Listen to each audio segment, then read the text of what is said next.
Hello, everybody. Hope you all are doing well. It's been a while. Um, I wanted to just hop on here and go over a couple of things that have been on my mind lately. For instance, a case that's been circling around the world, um, and probably will forever. But anyways, it's regarding Shanann Watts and Chris Watts. And I've been kind of going over the case again and thinking about her a lot and um just trying to put pieces in the holes, that to what doesn't make sense because we all know that there's like so many gaps in this case in this story that we still feel like we don't have the full truth, the answers. So, I actually went to see a psychic in my area, and she is legit. She is well respected, well known, and she's expensive, but she's worth every penny, and she's usually really spot on. So when I went to see her, I asked her some questions about Shanann, and I asked firstly um, where she was, and she said that she was, if you want to believe in heaven, or if you believe in heaven, or you know, that there is a heaven, then that's where her and her girls are, and they're happy and they're free, and um, they're not they're not in any way in any pain or sadness or any of that. So that's good. I did ask if there's anything that Shanann misses here. Um, and the first thing that my psychic told me was that it was her family and friends, and not being able to talk to them every day. She misses that, and she especially misses her brother. Um, she misses makeup and doing her nails. She misses the sun. Um, she misses cooking. She misses the holidays, especially Christmas. Was Christmas her favorite holiday? Because that's what I was told. She misses sitting outside her home, typically on the back porch with the sun shining on her face. She misses walking the girls in their wagon. She misses Dieter, and especially and most, she misses her house.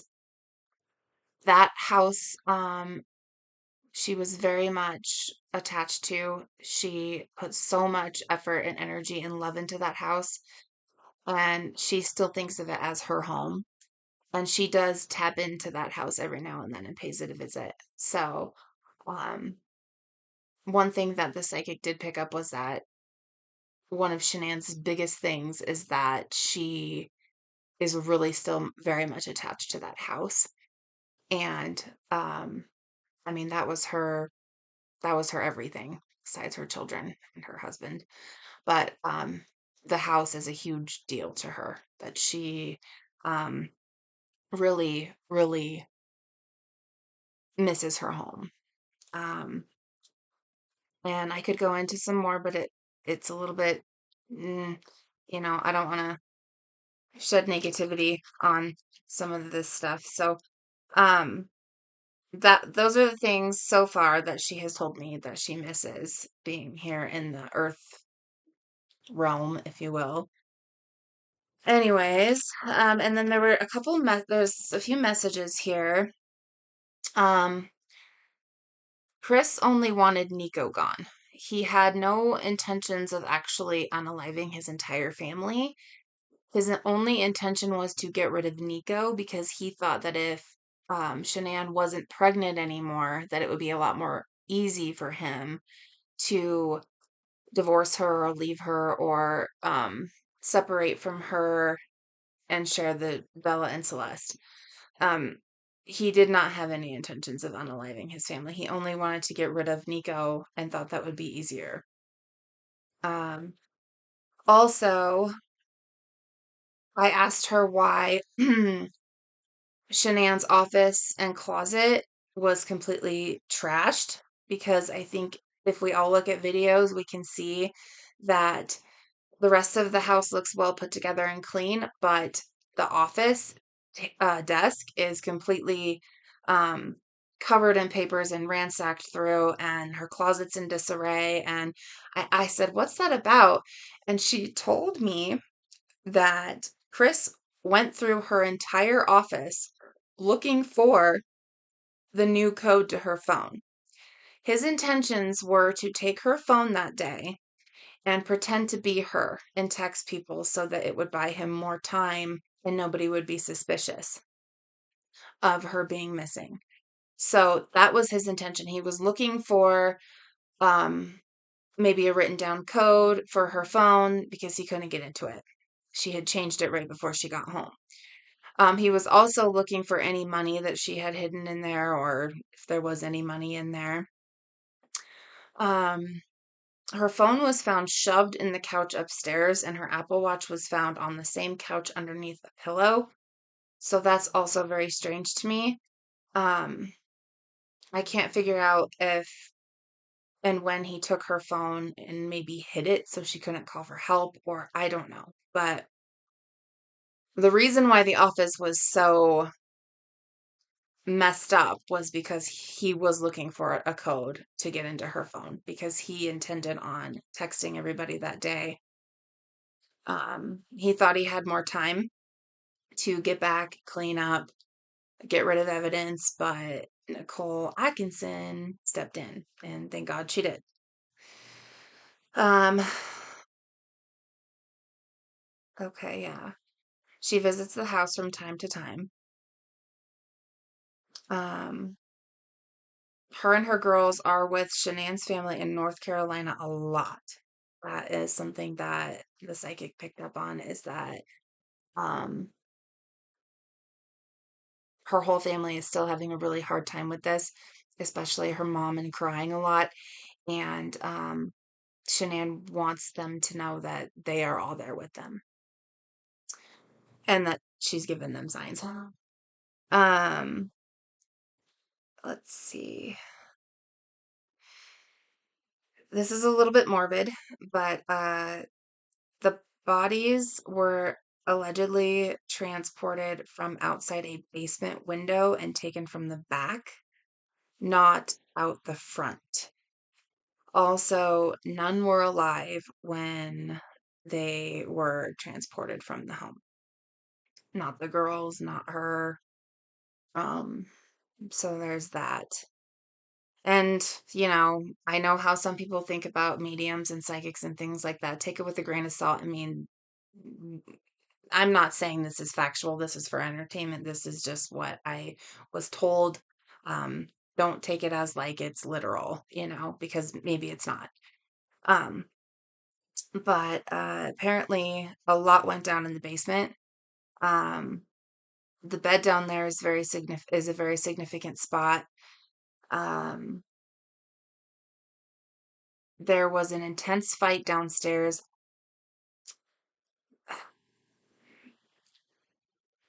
There was attention from one of the dogs near the refrigerators downstairs, underneath the stairs. And some believe that Chris put tiny CC in one of these fridges because he adjusted the temperature on one of them, and that's weird. I mean, that's kind of, I don't know. I don't really want to dig deep into that, but um, it's something to think about. A lot went down in the basement. The dogs went berserk in the basement. I think we've all seen, the walkthrough of the house, and the basement is where he had the most steps that morning. Um, there was really no activity on the main floor of the home. I still can't figure out if the unaliving of Shanann happened upstairs in the bedroom or downstairs. The sheets off the master bed is throwing me off. Um, it's throwing me off, but the basement is a very, very hot spot in that home, and there's some stuff that happened down there. I don't know exactly what, but there is some major things that happened down in that basement, and the bodies were transported outside of the basement. Um, the dogs did not alert to any kind of like trauma or anything up in the master bedroom, but very much downstairs. So I believe something happened downstairs. Um, he said he woke up at 4 a.m. and um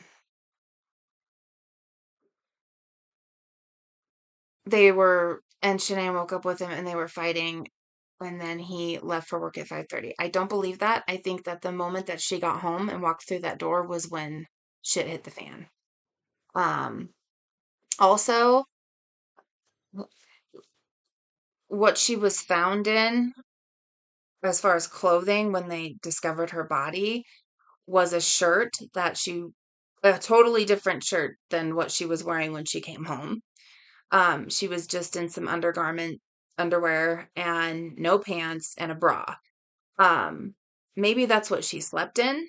I'm the type of woman that doesn't sleep in a bra, but some do.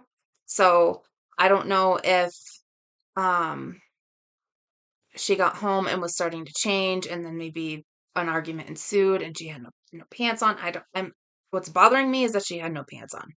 So maybe you can help me figure that out.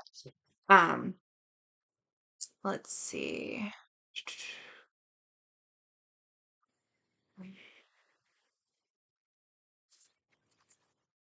Okay, so then I was reading, let's see. So, 1 second here.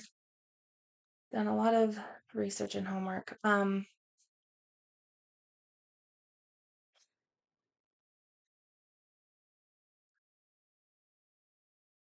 There was a point where, and there still is, where people believe that Nicole Kessinger was involved in this, okay? And they're pretty heavy into it. Like they think that she was there, she helped, she did so much in this whole thing. But I'm gonna tell you, and I was one of those people first that full on believed that uh she was very much in the middle of it. But the more that I read and the more that I watch and the more that I listen to, I don't think that she had a hand in unaliving anybody. I think that Chris did that solely by himself. If anything, he had help with transporting bodies outside the basement, into a different vehicle, and that maybe the truck pulled into the driveway was more like a decoy to distract cameras out front. While downstairs, a couple of people, maybe NK, maybe Jay, were loading bodies into a vehicle, um, downstairs out the basement. Um, but I don't think that she had a hand in unaliving anybody. I don't think she was um, there hiding. I just don't know, and I don't think that we're ever gonna know if Nicole Kessinger had a role in this or not. My feeling is that she definitely manipulated Chris. She definitely controlled Chris's mind. Maybe she used some sort of black magic and witchcraft and all kinds of other stuff on him, and it worked or backfired, if you will. Um, because he became somebody else completely. But I do believe she had a hand in that part as well with, you know, um, because he's easily influenced and manipulated and controlled by women. And I think that she gave him ultimatums. I think that she very much manipulated him. I think that she um really messed with his head and his emotions, and um she's just not a good person. She's just psychologically not a she's psychologically effed up. Um I think she was obsessed with Chris, and I think that she wanted him all to herself. Um but I just think that if she did help at all, um it was maybe helping him or having somebody help him transport bodies. Yes. horrible as that sounds, that's just my opinion. Um, Also, Chris was looking up some kind of stone called dioptase. So I did some research on it, and it's a stone of forgiveness and letting go of past wrongs. So I'm a little confused why he was looking this stone up or trying to acquire this stone because um it was something that he obviously was interested in and cared about for a minute. It says dioptase will help you come to terms with the fact that whatever anger you are carrying around with you because of past wrongs will only end up injuring you rather than the people that you are angry at. Um, Dioptase is often used as a stone for past life regression and relieving issues from a past life. Even if you do not personally believe in reincarnation, you can understand Dioptase's power to help us come to terms with things that happened before we appeared on Earth in our physical form. Dioptase stones are aligned with the heart chakra. These stones will allow you to let go of the old things that have been cluttering up your life and bring in the new instead. Dioptase also has some side effects that can cause disturbed sleep. Um, some varieties of dioptase may raise your vibration too high that you may experience nightmares or insomnia and high levels of anxiety, stomach cramps, palpitations, and headaches. Um,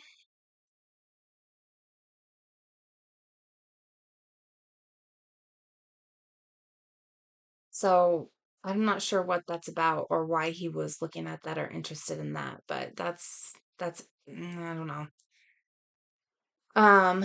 Some people think that the Lavelle patches maybe had something to do with him acting so crazy. Um, so I did some research on that, and he was slapping on 2 to 3 patches a day. And that's dangerous because it says here that let's see.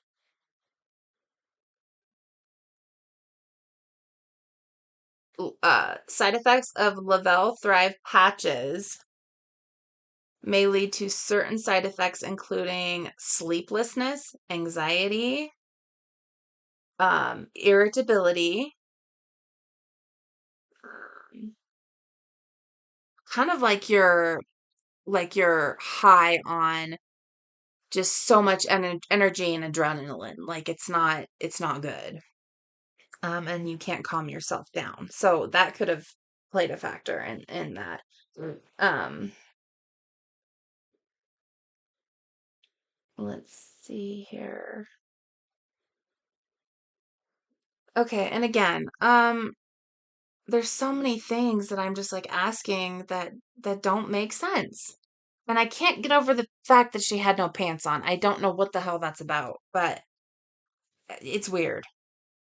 Do you guys think that she was bombarded the second that she came home, or did she in fact go into bed with Chris and a fight ensued when he said it did? I want your guys' honest opinion. Okay.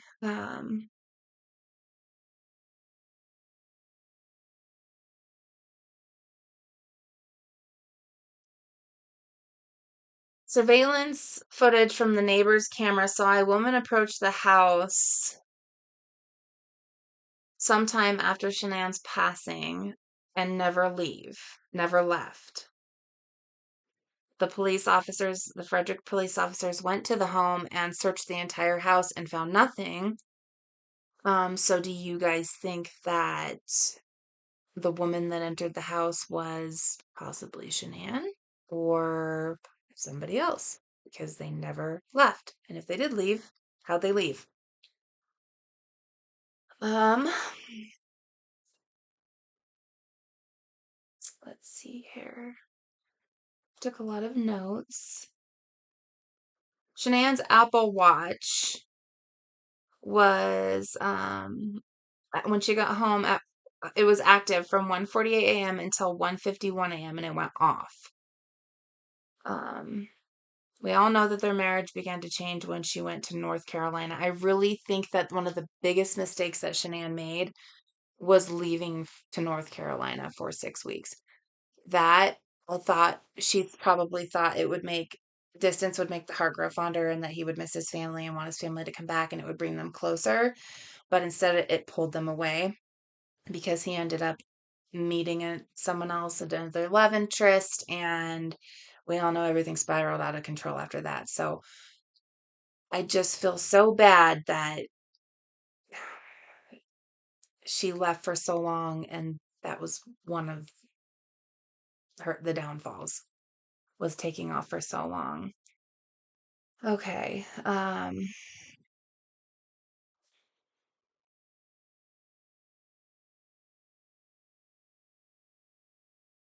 Shanann came home late from her trip and had been exhausted, and that if she and Christopher had argued, due to Shanann's lupus and being pregnant, she would not have been able to have fight back.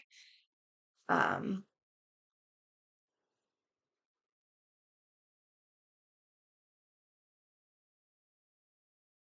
this is also strange. I wish we knew more, you know. And that's why people keep digging. I'm one of them. Here's something that's interesting. When Jane and her canine entered the home, she stated that her cadaver dog moved through the home. Jane explained the type of dog was a scent dog, and the dog is that it alerted to scents. Jane mentioned several times that the dog alerted to areas where there may have been some sort of trauma or struggle, such as an argument, and that was near the basement. Um, the dog did not locate any human remains.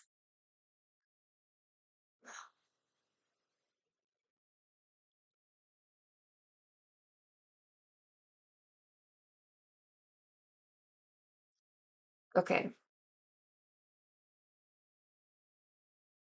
A track dog was asked to enter, as there had been some indication from the cadaver dog that a struggle or argument may have ensued. Um, this canine entered the home and showed interest in in and around the unmade bed in the basement and an area just below the stairs. Dog was later taken to Chris's truck, which was parked just east of the home. Jane stated that the dog detected but gave no hard command at Chris's truck. So I don't think any bodies were in his truck. I just don't. But that's my opinion. Um, we can agree to disagree on that. Okay. There was a shovel in the bed of Chris's work truck. There was fresh dirt on the spade of the shovel. Um, the shovel later then disappeared.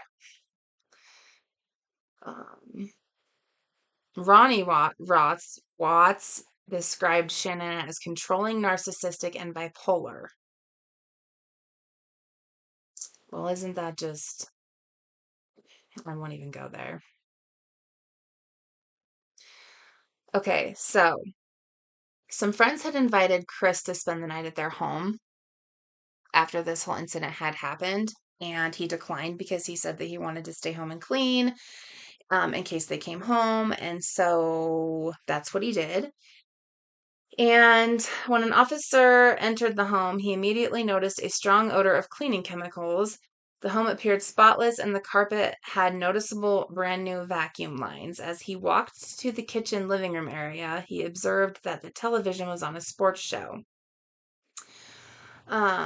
So what he did is he cleaned the house, but he didn't clean it very well because he left things in the trash can and a blue glove on the top of the fridge. And uh, he just didn't clean very well. He made up all the beds, which in the first initial walkthrough, the beds were unmade and the master bed was stripped. So it was made up the second time around.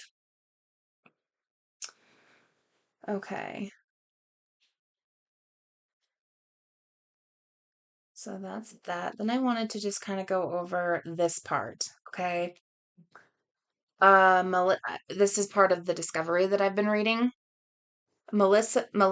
Melissa Parrish um, began employment with Anadarko as an operator in approximately May 2018. She met Christopher Watts toward the end of June 2018, and she is on the same Monday through Friday shift as Watts. She generally sees Watts about once a week during the course of her training in the oil field and at the office. She's aware that he's married with kids. She knew he had a wife, and that she was recently out of town. Okay, so here's the part where it gets a little interesting. Um, on Monday, August 13th, 2018, Parrish was assigned to work on Survey 319 with Watts and Chad McNeil. Parrish and McNeil arrived at the Anadarko office at approximately 6 o'clock a.m., and they left the office around 7:45 or 8 a.m. McNeil and Parrish drove together but in their own work trucks. They stopped along the way at the back cave to try to find some extra parts for work, but were unable to locate the necessary items. Parrish believes that she and McNeil arrived at Survey 319 at approximately 8:25 a.m. Um, Watts was already at the site when Parrish and McNeil arrived, and she was not sure how long Watts had been on site. Watts had a shovel and he was digging a hole near an oil tank. Parrish believes was 6 to 8 inches deep. Okay, so we know that he dug the hole.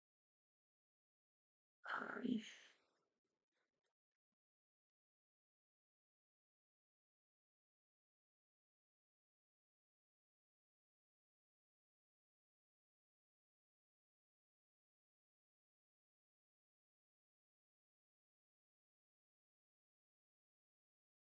okay. Um, McCoy had told her Watts had a pair of new boots that he had been wearing. Parrish had not seen his new pair of boots on Monday, August 13, 2018. Watts was wearing an older pair of boots with his pants tucked in. Parrish had observed that Watts normally wears his pants over his boots, so she thought that that was a little bit weird. He claims it was due to snakes and legless lizards. Okay. Um,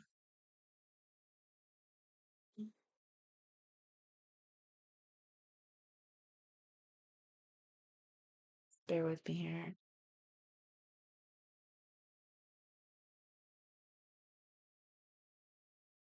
Okay.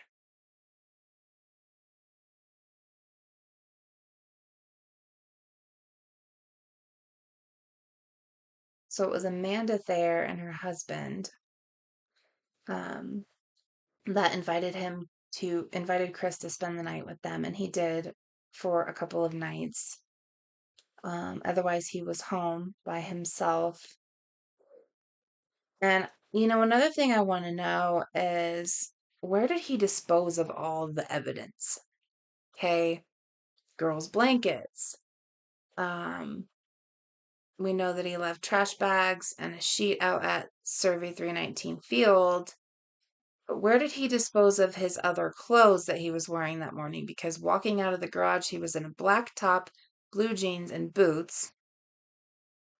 Did he just change his shirt into his work shirt?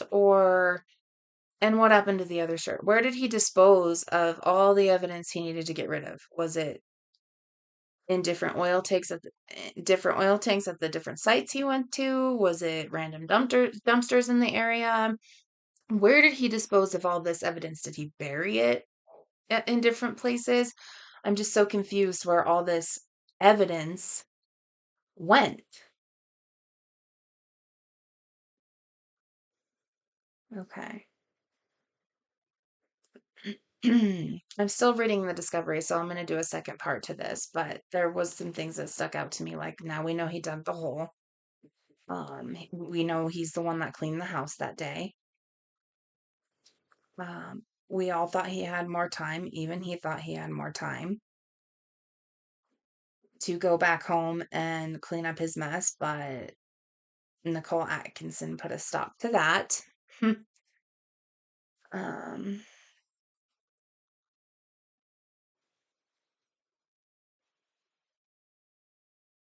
Anyways, I'm still going through this discovery, and it's almost 2,000 pages long. So I'm going to keep reading it, and then I'll do a second part to this video.